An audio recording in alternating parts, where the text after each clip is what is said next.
Ake ngikhuleke umhlaba wonke nasendaweni zonke la kuhamba kufinyelele khona lo mfanekiso oqoshiwe. Uma kukuthi umusha kule channel ibizo lami ngumlekeleli umfokambanjwa uKhathini. Nanomuhla ke angihambi ngedwa, ngihamba nobaba uNhlanzi. Baba uNhlanzi. Baba Mbanjwa. Asikubingelele baba. Hey,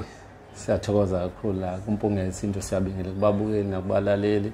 Siyathokoza nokusixhasa kwabo nje Mbanjwa baqhubeke babukelele oluhlelo ziningi into ezinhle ezizayo. Sicela nje ukuthi basilekelele basixhase baqhubeke balilandele oluhlelo. Siyabonela kakhulu baba Mbanjwa. Izwasho baba uNhlanzi kungabe mhlambe zisekhona abantu ngabathatha mhlambe babeke kwizwasho ezikhona ukha nje phezulu ubatshele nokuthi uma bezidinga abazithola kanjani. Ngiyabonga Mbanjwa. Iwasho ikhona abantu abayiwasho semoya sabantu abadala kakhulu ngisenzele abantu abambanjwa abasalungisa indaba yegobongo. Zikhona iwasho semoya samathunzi zitha sokususa konke ukungcola egazini sikuhlamlula igazi iwasho lezi izingane lesi sesihamba kakhulu manje sithenga kakhulu izingane lezi ezincane ngoba ingane Mbanjwa iba nento yokuchatha ibe nento yokugeza ya masinonyaka nje ingane iyadinga ukuthi ichathe ibe nento yokugeza bayasithenga kakhulu iwasho ikhona enhloko nesikuchela nje ekhaya ukuthi kuhlehle imoya emimbi ziningi bangithinta bangifonele siyaposa noma ngabe ukuphi siyakuposela Pep Pick n Pay siyaposa. Baba uNhlanzi Baba ngike ngikholelwe ekutheni ukufika kaShembe emhlabeni. Wafika uShembe wafikela ukuzoqondisa osekutshekile kuthina sizwe sabantu abampisholo. uShembe mefika ufike abantu benza amasiko benza imikhuba. Abanye khona imikhuba kade beyenza engemibi. Abanye benza imikhuba emibi wafika wayifailisa. Kufanele futhi ukuthi ayifailise ngoba imikhuba emibi. Endulo bekunamakhosi abebulala abantu ukuze ahlale ezihlalweni. Nokuthi nje thatha icubu zomuntu kwakhiwe ngayintelisi. Angithi yabona. Kuthiwa ukuze amabutha aqine mayempini kuthatha icubu zomuntu kukhane ngayintelisi. Namhlanje abantu baboshiwe abantu benza lezo zinto bagcwele kaShembe. Makukhothema inkosi kuthiwe kwendlalelwa inkosi ngomunye umuntu. Bekunjalo. Ukubulala umuntu bengeyona into enzima. Uyabona? Yingakho kubalekile ukuthi amakhosi asondele eduze kwaShembe. Ukuze ezokwazi ukuthi athethele okhokho bawo amacala abahamba bewenzile. Kodwa la ngikhona baba uNhlanzi ngekutheni njengoba uShembe baba uNhlanzi etheme efika wafika ukuzoqondisa izinto esezitshekile kwindlu empisholo. Ngifisa namhlanje singene ngqo kwilobolo ngoba litshekile. USomtsewu ufike ilobolo lingamandla ensizwa efuna ukugana. Walishintsha walenza laba zinkomo ezu11. Kungabe mhlambe baba uNhlanzi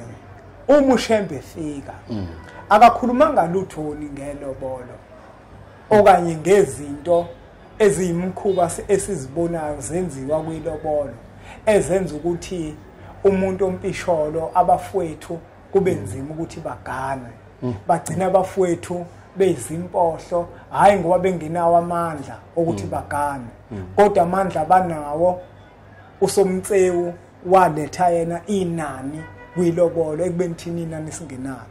Mhlawumbe uPhombela mefika akukhona ukukhuluma ngokuganiselana ngoba phela thina sisizwe esimpisholo esinobuntu. Mhlawumbe masibuka ke ngokwenkolo kaShembe kuyiyona ezoqondisa izinto ezalahleka. Kungabe mhlawumbe ayikhona imithetho uPhombela ayibeka. Ukukanselana Mbanjwa uwamkhulu ukhulumile ngakho kakhulu. Ngoba ukukanselana kwakho ubuhlobo Mbanjwa. Kwakho ubuhlobo ukuthi uma umuntu wesilisa noma uyinsizwa nje yakweni ufuna ukugana usukhanda ubuhlobo leso sibongo naleso sibongo kuba khona ukuxhumana. Ngizokhuluma kakhulu inyanga ezulu ikhulumile lento ebuhleni. Ikhuza kakhulu bayazi abantu abaningi abadala ikhuza kakhulu ngendaba yokubiza komama nokubiza kubaba. Ithi inkomo masezizini noma ziyinhlanu lokho sekulungile. Ithi yehlisana ilobolo maNazaretha ukuze ingane zeni zigane. Manje le nto Mbanjwa isuka ukuthi isuke ekuphakameni uma ethi ubaba omkhulu ukhethela insizwa ebakhethela umakoti angithi yabona ilanga lapha ePhakameni bathi uShembe useshayela imithetho ngezingane zethu abo ushaya imithetho einganeni zakhe nanyanga ezilikhulumile ngalento kakhulu ePhileni ikhuluma ngendaba yokuthi akwehliswe ilobolo izwa lento manje manje lapha muthi abheka mbanjwa 1963 mengaphonsisi ibhali ikhona emthethweni nomNazaretha nasemthethweni nje uNazaretha ebekiwe uthi baba umkhulu ilanga uma ubaba indoda ibizo zakho yini ijazi isigqoko ihembe kwakuyimali u25 or 24 rand kwakugcina ibizo nje zendoda nomzana kwakusho nje kwakuthiwa yini ihembe isigqoko ijazi kube imali u24 rand 1963 umama ngala to ubikibiki bese kuba yini ubikibiki kumama kube iphinifa lakhe kube kuba umnqwasi wakho umama ngabe umshuqulu yabona kwakunezinto ezayibekiwe wena mbantu bese kuba netshali kumama ngiyakhumbula khona netshali umama abe netshali lakhe nebhodo liyakhona nebhodo kumama ibhodwe kube itshali kube umnqwazi kamama kube ubikibiki 1963 izibizo zika mama lezi angithi ayizwa lonto njengalo ngoba shuthi uba umkhulukhulumile ngamalobolo ebanxusa kakhulu obaba nomama ngikhuluma ngalabo basenkolweni yethu eMnazaretha ukuthi asehlise namalobolo namhlanje insizwa isithi nje baba kuqhubekeke mbanjwa ngoba amandla awekho yabona asakhanda ubuhlobo uyayibona lonto sekuthi manje sekukhona manje intengo ethile noma sekuyibhizinisi ethile ukuthi uma ingane yami ifundile noma ingane yami awusini ingane mayizalo umfundisi noma izalwa umvangeli kube ngathi nesinye status esithile nenani elithile efanele libizwe lelo ukuthi ilobolo noma ngabe thu ingane izalo kubani ukhandwa ubuhlobo manje iyonto efanele siqhambise ngoba uba omkhulu ngalekhathi 1963 ekhuluma ngendaba yalezibizo wengakhethile ukuthi umgcojo noma yena umgcojwa yini yabo manje na inkinga khona insizwa zikwazi ukuthatha ngoba uyasibona isimo somhlaba sinja kuyasinda kakhulu manje uzama ukuchaza ukuthi uShembe ukhulumile ngelobolo ikhuluma inyanga ezulu ePhileni yakhulumila ngephakameni bekhuluma ukuthi ilobolo alehle akuganzelwa nekhanda ubuhlobo uyabona angabi manje kube ibusiness manje kugcineni abantu kembanjwe yabazi uma kuze emthethweni kaShembe imincane sikwazi ukuyigcina yabona lonto njengale ngoba akukho abakulalela bathi kuba umkhulilanga umetha uzobakhethela umakoti ngoba wayebona yena ngamehlo kamoya lo ufanele lo ukufanele bathi uyokhethela ingane zakho bathi yena uthatha umakoti abahle yena abanika bangabahle bathi inyanga ezulu mayithi ehlisani mana ziyakhuluma kulinyanga ezulu indaba yenani ithi ehlisani ize ithi kukhona lana okade sefuna ngisho umshini wathi uzofuna umshini wenzani ukwasha uthi umshini wokuthunga uthi mina uthi ngizothatha umshini wokuthunga yena engenawo uyayibona lonto njengale ibizo zibe ibizo abantu ezinkulu ikhala yakho inyanga ezulu abehlise mhlawumbe babunhlanzi kubalekile ukuthi sisayibuka ngokwenkolo njengoba uShembe kuyena mina ngiyimpunga yesintu engithembele kuyena emhlabeni ukuthi ukuba khona kwenkolo yobuNazaretha isintu siyoma yizeke babunhlanzi nabangezuzwakala kahle abantu abaningi abamaNazaretha sebefuna ukuziphilisa kwabantu abasindisiwe usuke uza umuntu ethi uhambisa imbuzi kwaShembe uyobapha isithebe ngabe mhlawumbe into enjalo yenzeka ukuthi unikele uthi unikelela ukubapha isithebe cha imbuzi kaShembe Moniela ngambanje kufanele sicacisele ukuthi abantu bayiqonde imbuzi kaShembe Moniela usuke ubathethela amacala angithi lonto ibekiwe nje lonto isigcino ethi umuntu uhambisa imbuzi kaShembe uyongenisa abantu abadala lapha kaShembe uyayibona lonto uzogcina sethi ke manje ngithenga imbuzi ngase abantu abakwazi ukuhlonisa phakathi komndeni nebandla angithi uyayibona lento njengoba lapha esontweni uyilunga lebandla uyabona bese mawubuya usubathethela amacala kemanje usubenzela isithebe ekhaya isithebe esasekhaya babunhlanzi omunye umuntu uthi uyakwazi uhambisa impuphu esontweni uyopha abantu abadala bakubo cha abantu manje bakuthathele ekutheni wathi uShembe uma sekudliwe ezulwini ube sethatha ngala umaya abese njani abese epha abantu bakini lo kusebenza kakhulu wena mbanjwa ukuthi athathe ngala abese pha abantu kusenza kakhulu emnikelweni impuphu ingxenye yomnikelo manje nakithi ukunikela manje uyawazi ukunikela ngenhliziyo ungakhipha imali kunjalo uyawazi futhi ukunikela ngemali uyawazi futhi ukunikela ngokumaya izwa ukuthi ukumaya kusizaphi ngalesikhathi bemaya labantu abayintandana abahlala esontweni abadingana nabaswele wena uthola isibusiso kuhle kakhulu ukunikela ngempuphu nangoshukela bamaya abantu abayintandana ongasho ukuthi upha abantu abakini ukudla kodwa kwenza ukuthi wena kube khona isibusiso ositholayo abantu bakini ukudla manje ngithi kini uma uzopha abantu bakini ukudla uyabika kunomsamo kunempepho fanele uyishise kunezibani ngabe ukhanyisa ikhandle noma impepho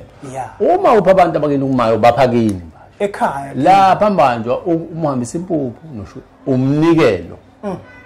uyonikela kaShembe ngokumaya uzocela isibusiso sokuthi uShembe akukhumbule uyibona lonto umbathi manje le kaShembe into esenza kakhulu umnikelo yabo ngalesikhathi bemaya abantu bephiwa umaya bedla bebonga bethe kaShembe siyatha sasu ingalesikhathi into zakho sikhala uthola inhlanhla ngokuthi ukwazile ukunikela ngokumaya bamaya abantu abadinga ukumaya hayi ukuthi ngokunikela ngokumaya awuseze ubenze lokho bakho kini ngeke angithi manje mbanjwa ake ngibeke ukuthi angithanda ukukhuluma ngezinto kodwa nje kweyindawo kudliwa isigwaqane manje kudliwa nepolish angithi manje ukudla kwesintu lokho lo muntu njengoba enika isigwaqane utho idla isigwaqane ukhombisa ukuthi ekhaya nawe phela enza amandla munge nawo ukuthi mhlambe uzoba umuntu ohlaba imbuzi yabona kodwa ungakwenza ukuthi ekhaya ngoba lokumaya kwamathongo wakudliwa kanjalo manje ukudliwa isigwaqane kuphuzwe nepolish uyayibona lonto ubaba omkhulu nje uma esuka entabazo wephethe ishumbu efakele ipolish ahambe goqoze ipolish ahambe phuze endleleni angithi yabo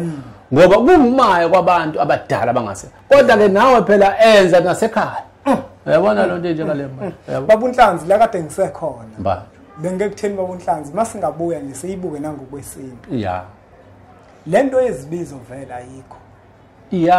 angithi manje awuyinabe manje ngokwesintu vele lento yezibizo ayikho mhlawumbe lento yenkomo ezu11 ayikho vele ngokwesintu vele kunjalo uShembe umethi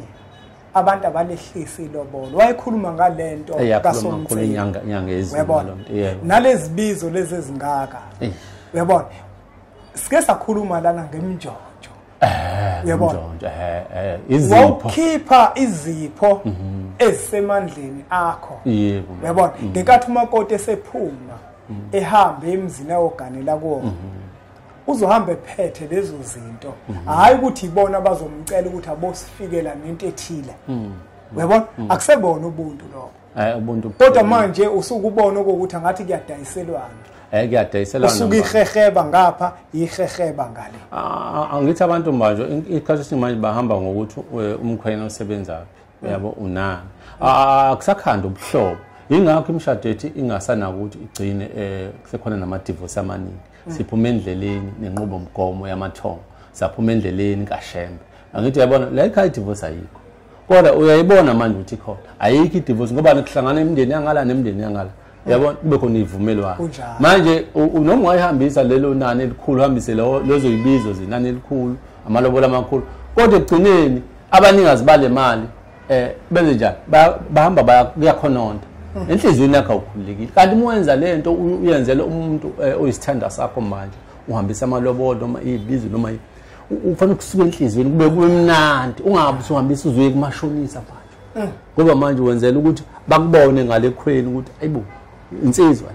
uyabona lo nto njalo kodwa manje ubolile isikweleni emva kwalo masela umakoti khona basakhokha namanje ukhokha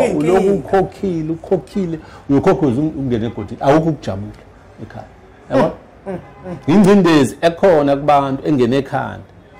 ukuthi umuntu melotsholwe ngemali enkulu engathi manje kukhona okukhulu okuhlukile kwamanye amantombazana noma kwamanye amakhosazana